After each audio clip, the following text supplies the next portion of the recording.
and welcome to Sew Chatty, a podcast about sewing and textile arts. My name is Tabitha, and I am the host. This podcast is sponsored by the Reading Fashion Alliance. And Reading hit the news, unfortunately, because a huge fire ripped through our town and burned a lot of homes down. And to talk about some of the relief effort and reaching people, I have some ladies here with me today. Hi. Hi. You guys want to introduce yourselves very briefly and tell me a little bit about your sewing journey? Oh, my name is Ginny Holmes. I'm one of two women that are part of Venus de Pyro. And we design and print our own fabrics, and then from that we create clothing. Cool. Quite often kimonos, skirts, pants. And I'm Jan Kearns, and I'm one of the co-directors of Reading Fashion Alliance. And I'm Robin Fader. I'm the other co-director of Reading Fashion Alliance and owner of Dark County Designs. So you guys have a really neat project that you put together to help some of the victims out. Can you tell me a little bit about the car fire tote bags and what your goal with them is? So we wanted to be able to do something that would raise some funds that could be donated to the Car Fire Disaster Relief Fund. That is an effort that is the community really came together and started this, and the Shasta Regional Community Foundation is the organization that has this fund going. So we kind of looked and thought about what is it that we could do, and we'd had quite a bit of home dec fabrics donated to us, and so we had this great supply of materials, and we also had many people involved with Reading Fashion Alliance that all felt like we did of, we want to do something, what can we do? And so we came up with creating a tote bag, which is one of the things that we make, that we teach in our classes, and we thought we can do that and make some tote bags that are specially designed and made for, and the proceeds of that then we would donate to the Community Disaster Relief Fund. And so we have a tote bag or two. We can show you. So they're all different except they're all for different. They're all different. little tag for the house, right? Yeah. That's the only thing that's the same. The little tag with the house, that's actually the logo for the Stronger Than Car fund. Okay. That's part of the Shasta Community Regional Foundation. Mhm. And so we put one of those on each bag to signify that they are part of the Car Fire fundraiser. Okay. Yeah. So yeah, we just used whatever we had, and so there is a variety of fabrics of all different, widths and lengths and different textures. And so volunteers went through and found fabrics that would work size-wise for tote bags and cut the pieces and sewed them together, and they're all lined in muslin. And so yeah, it was definitely a big volunteer effort. So we made 100 bags, all volunteer labor, and we've been selling them here at Reading Fashion Alliance. And once they're gone, and they are almost all gone. And then with that, we will be able to donate, and we'll be able to, this month, we've reached the goal, and we'll be able to donate $3,000 to the foundation That's awesome. for that fund. So how much of the proceeds from the bags? 75% of the proceeds go, so $30 from the sale of every bag goes directly to the fund.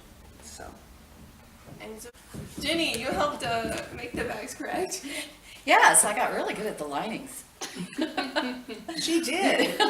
She was, Yes, I kind of wandered in on the first day of, we got this idea, and that was it. And actually coming in and sewing really saved my sanity during that whole period. It was really a fantastic project, and the other people that wandered in were absolutely incredible. So did you have like a sign-up list for volunteers, or just people wandered in like doing? we sent we did outreach, sent the word out, and we did have some people who volunteered and came in and signed up to do it. Initially we had some days saying, hey, we're going to be making these, and so we had people coming in and sewing here. Downtown Optimist Group, who we've worked on other projects with in the past, had a group of women who came in and sewed for a day. And what we found is we had people who came in, loved what they were doing, said, I'll take kits together and then I'll take them home and okay. make them. And so that's what a number of people did. And there was one woman in particular, Tina, who made so many bags and donated more fabric and brought in, really did that effort. And then what would happen is she would just buy what she made, because I think she was making them for everybody in her family. So she would make them and she'd say, okay, I've taken kits for 6 and I'm bringing you 2 back and I bought the rest, so. Wow. But there were quite a few people. There was a woman from Sacramento who came, who was working at this World Central Kitchen next door, and she'd come up for probably a week, I think, and had originally been from this area, and came up to volunteer to cook and prepare meals as part of that effort. And then on her break, she'd come over here and sew. Wow. Yeah, That's pretty cool. so. And took 10 back with her to Sacramento. Just bought them and walked out and said, I'll sell them there. So, Oh, nice. so they've really hit other places in our state as well. Well, I do know that for Venus de Paolo, it was a very kind of healing experience. I didn't really, aside from all of the smoke and living in an old house, coming down here and being away from that was good. And sewing, Sandy Scott, who is really an incredible force behind Venus de Paolo, and she's the original creator of it, unfortunately had everything burned. And she lived in Old Shasta, and we kept a lot of our supplies and equipment out there, so that also burned. And, I feel funny speaking for her, but I do know that when she came in, she picked up she's one of those who picked up a lot of fabrics, and she took them with her and was able to do a lot of sewing, and she made beautiful bags, and I know that really did help. So To be creating and doing that. She was able to get a sewing machine from here. Actually, what had happened is she had absolutely no time to evacuate. oh, that's awful. Yeah, so out in Old Shasta, and so they were running out, and her son lives there, and as they're running out, he just was running by the dining room table, saw the sewing machine, grabbed it and ran out, which was like really great. But it was one of her, it was the old backup one. But she started with that, and then through a donation through the Reading Fashion Alliance, she's got another machine, and she lost 40 years worth of collected fabrics and all the fabrics that she had designed and everything. So it was a good boost So to have something to work with and to know that it was contributing. right, so you believe sewing is therapeutic then after a loss? Well, it depends upon where you are in your project. How much cursing is involved? Yes. Yes, this is your 25th liner. Well, no, yes, definitely. I felt it was because I was in here like morning, I'd just come in for an hour and then it'd be closing time. It was great, and we just, it was very therapeutic. Awesome. So how do you think reaching out in a creative way can impact people? I know there's like a quilting drive going on, there's a stocking drive going on, there's efforts to restock people's stashes that they lost. The stash and everything actually is happening over at Sandy's shop. Right. So that's where a lot of the fabrics are, and there are people wandering in. It's an incredible amount. As you know, when you open and say, hey, give us your fabric, it just comes in. The quilters, like many friends in the Quilter Society, what they have done is when I took a friend there on their first giveaway, it was also for that particular friend, she was trying to be strong. She had not bothered to cry, and when she got into the quilting thing and was with everyone and started talking and saw what was going on, it was a wonderful thing for her to be able to just, it may sound funny, but to just release. Yeah. And the Quilter Society has collected so many quilts from across the country that they're now being taken down for the camp Oh, that's awesome. survivors. That's great. That's So really cool. they have given away an incredible, it's stunning work. Yeah. And it was wonderful when I went over to Sandy's, the house that she's in now. One of the first things she did was take me into the room and say, look, this is the quilt I got. And it was just beautiful work. So all of that. And another friend's son owns a bar in Oakland, Okay. and he just had a big event last night where artists and everybody had brought in a lot of things and had a big auction, and all the money is going towards fire relief. That's great. So it's far-reaching, it's not just happening here. I didn't realize that. I always think, it's really neat to watch the community come together and give back, but I never thought about how far-reaching it is. Well, it's also the fact that this community, when I was talking to, it's very far-reaching. My cousin's family lost 3 homes in Paradise. Now, they all live in Los Angeles, but they grew up in Paradise, and so all of his relatives are there, and they've all lost their homes. When I was talking to my cousin, I said, I'm on my way to do something for the campfire, and she said, why are you worried about Paradise? It's not close to you. I said, you don't understand, this part of Northern California is very interconnected. And this person that owns the bar comes from this area of Northern California, and it spreads out, and it's reaching all the way down to Southern California. It reaches to other states. And people joke about how maybe we're disconnected, but I really feel this is one of the most connected areas I've ever lived in. Okay. I've grown up here, so I haven't experienced much leaving here, so, but yeah, that's really awesome. Yeah, it's beautiful. Well, I think that there are 2 things that happen around that. One, around being, the benefits of that, kind of having a place to gather. One is that, and as your examples show, is that people want to be able to do something that Right. that's going to help and make a difference. And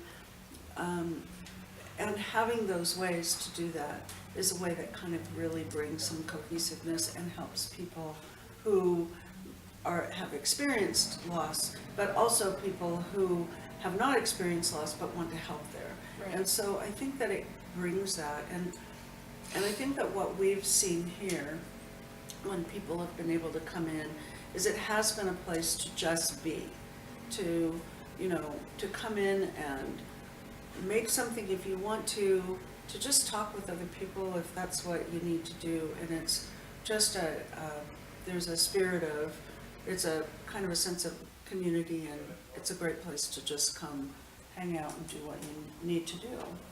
So one of the other things that we're doing here to support any both car and campfire survivors are to be able to have a place to come and utilize the makerspace and all of the community equipment, everything that we have here at no cost to them. So that is something that is open, that will remain open, and we're kind of seeing more now. I think people go through different places around what they need to take care of, and there are a lot of people who just, oh gosh, I just know it's there, and it's a really good thing. So. And I think in the new year, in 2019, I think we will see more people who have kind of taken care of the emergency needs that come along with being impacted by fire. Right. And will kind of get to the point where they realize, I am ready to make something, or I'm ready to pick my business back up, whatever it is. And I do think that we'll see more people that want to utilize the space in the coming year. We also, we have a few sewing machines as well that we want to give away for free to anyone who's been impacted by either fire that has a need.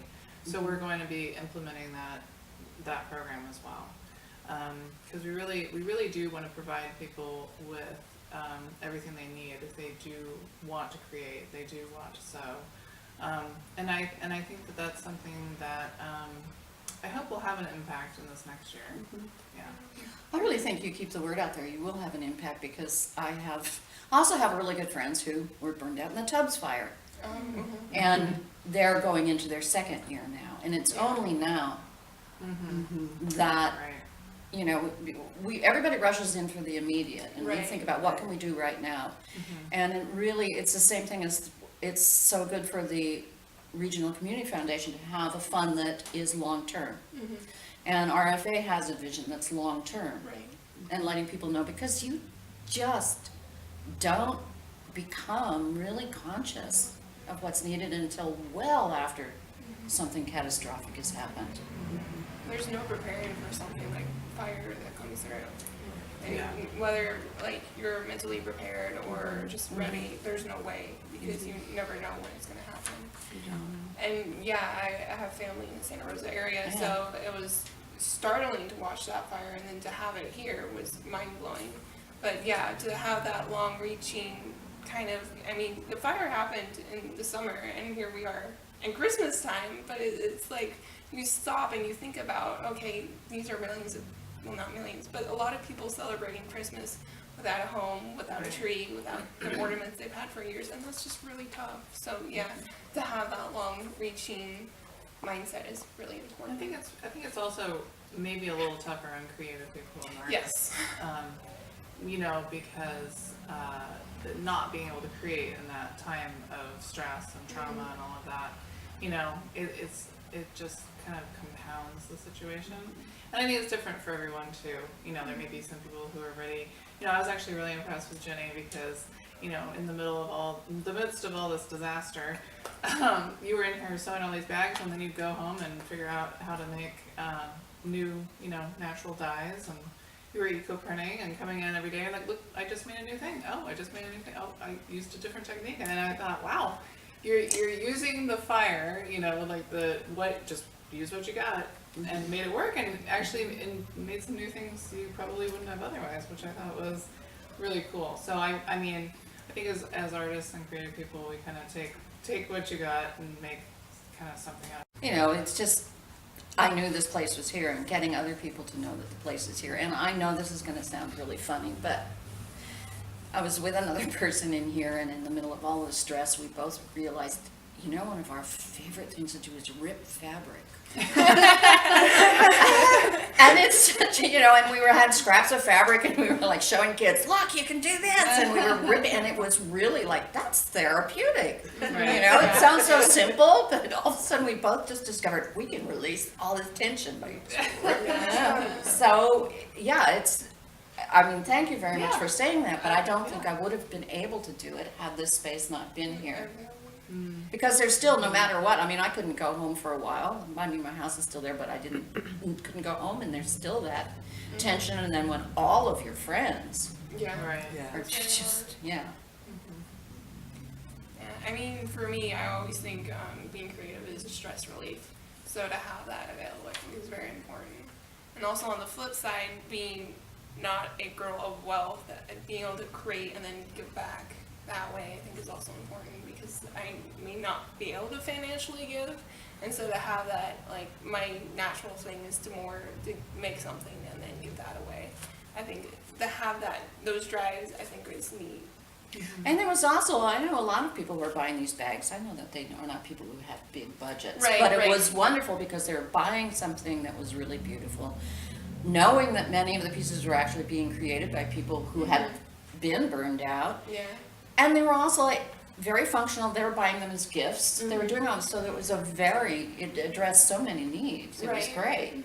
So have you seen any bags out in the wild when you're out and about? Yep. You have? Mhm. I mean, I think everybody has one here, so, you know, but I don't know, have you seen them out and about? I've seen a few, yeah. I know yeah. that one made it to Scotland, right? One made it Wow. to Scotland, That's awesome. yes, one made it to They have Scotland. made it into homes with, I've gone over to friends, people who've been burned out, and gone over to their rentals, and one of the first things they do is look at this great bag that was, Oh, they nice. didn't buy it, but somebody bought it For and them. gave it to them, Oh, that's really cool. Yeah. and they love them, so. So it's been a good project to do. And we're thankful we were in a place where we could do that, Absolutely. so. I think that's really neat that you guys were able to do that and open your doors and reach out.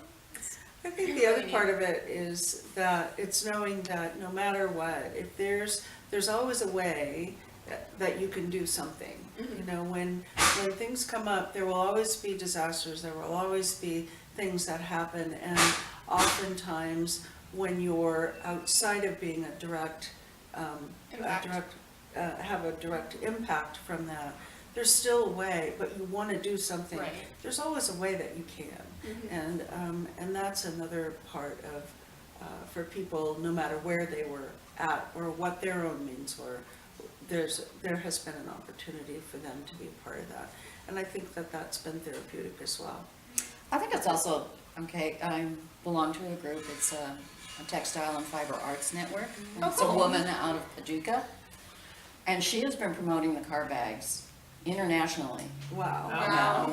I mean, she got so excited by, because we hold these conversations, and she was asking us, oh, we're making these bags, and she was immediately, I need to know more about it, I need pictures of the bags, and she's really been, so it's been very far reaching, which is fantastic. That's awesome. Yeah. I had no idea. Yeah, I didn't know that either. That's very cool. Yeah. Well, I thought I'd mention it, but you know me, a lot goes on in my mind.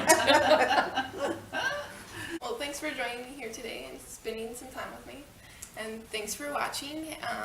All the information will be in the description box below.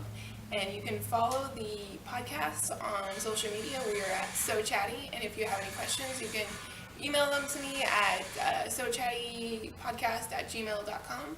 And make sure to subscribe so you can find the other episodes when I upload them.